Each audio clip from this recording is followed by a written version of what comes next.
Hey guys, it's Mike. It is a little bit before 5 o'clock on Sunday, May 31st, and I just wanted to talk to you guys a little bit about Teach for America and why I joined it, and kind of what I'm going to be doing for the next 5 weeks or so. So, Teach for America is a very prestigious organization where college graduates, graduate students, and professionals join up, kind of collaborating forces together to bring teachers to underprivileged areas. Most of the areas are incredibly urban, and all of them are in desperate need of new teachers. The area that I'm going to be in is the Mississippi Delta, which consists of sort of the northwest part of Mississippi and then sort of the southeast part of Arkansas. In this region and across Teach for America as a general spectrum, there's a huge educational gap. The educational gap exists really across a couple different spectrums. Number one is across a racial spectrum. Approximately 99% of the kids I'm going to be teaching are going to be African American. And the other part where the educational gap exists is socioeconomic lines. The average family there makes around $12,000 to $15,000 a year, which obviously is incredibly below the poverty line. So, how does this play out when it comes to the education of these kids? Well, they end up in poor school districts and they kind of congregate there. And what we see is that there's a gap, a huge gap, of approximately 2 to 3 grade levels that these students are behind. And this is starting out at, before kindergarten. By 3rd grade, these kids are only reading at a kindergarten level. I'm going to be teaching high school or middle school English, probably high school. And for example, if I have kids that are in 10th grade, they're going to be reading on average at a 7th grade reading level, which is completely unacceptable.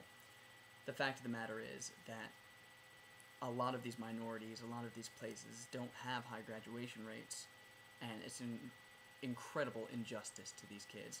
And when they do graduate, they have the average knowledge of an affluent white person who is in 8th grade. This is something that I hope to change, and that Teach for America as an organization hopes to change. So, I applied a long time ago for Teach for America, and I wrote some essays, and I guess that must have been sort of the deciding factor, because I didn't have to go through the phone interview, and I went through to the final interview, which was really exciting. Everyone was there, the other kids that were trying to get in Teach for America. We weren't really competing against each other. It's not like only one of us or only 3 of us from this interview could get in, so we had more of a collaborative atmosphere going on. We had to present lessons, which was probably my favorite part of the entire process, and also the most nerve-wracking. We had to get an idea across in just a few minutes' time, and what I decided to go with was teaching hyperbole. And so I had Hyperbole Man, the greatest superhero ever with the power to do anything. And I brought in this huge pen that was like this big, and used that as a hyperbole example, that this was as long as the Great Wall of China. Things went really well with all that, and I found out, toward the end of April that I was accepted. So that was incredibly exciting. I'm so glad to be part of this program and have this opportunity. After thinking about it for a while, I accepted. I went through the pros and cons, but ultimately, someone gave me really great advice, and they said, are you going to do this? Are you not going to do this? And I said, I'm not sure yet. I got to think about it some more. And she said, well, which one are you going to regret more not doing, going or not going? Because obviously all my family is here. At the time, I was dating somebody who was in the area, and all these factors go into it, being in a new place, leaving my job, all of this and that. And ultimately I thought, in even a year, I'm going to regret not going to Mississippi, not teaching these kids. It's something that I've always wanted to do. I've always wanted to teach, and to teach these kind of children, it's just something that I couldn't even fathom doing a couple of years ago. I just didn't even think I had it in me, even though I so desperately wanted to have that. So I decided, no, I'm not going to run away from this. I'm going to really throw myself headlong into the program, head first in the program, rather. So Once I accepted, I got packets of information. I got books that were about this thick, approximately 1,000 pages of pre-reading that I do, and I did all of the reading pretty quickly, actually. It was very interesting, and I was really into it. A lot about diversity, a lot about different teaching methodologies.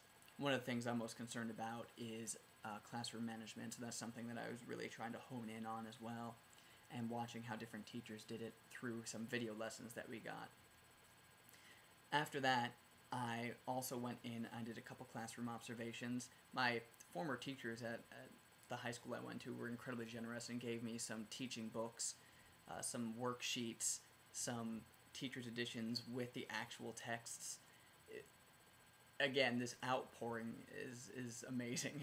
And one of my teachers gave me great advice for the first year, so if any first years are watching this, apparently we should beg, borrow, or steal to get as much as we can, which I'm sure is something we will be doing, especially considering the districts that we're in. That brings me up to this point. I am currently finishing up some packing. I am going to go to Mississippi on June 4th, which is next Thursday at this point, and be part of induction.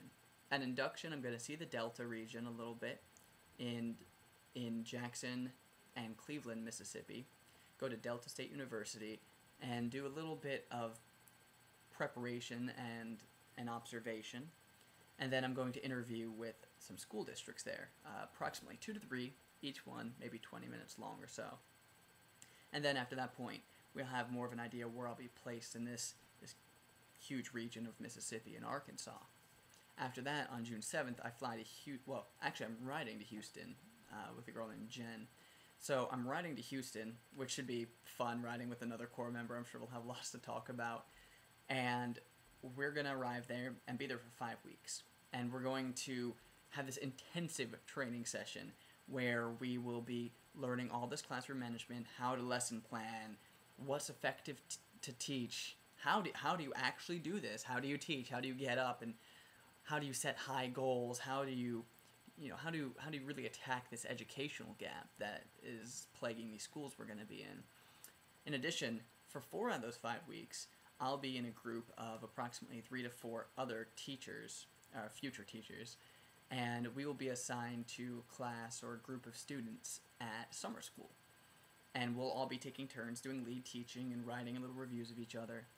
So all of this is kind of gelling together, so we kind of get our feet wet before we actually begin teaching in late July, early August in the Delta region. After these 5 weeks, getting back to Richmond, packing up all my stuff,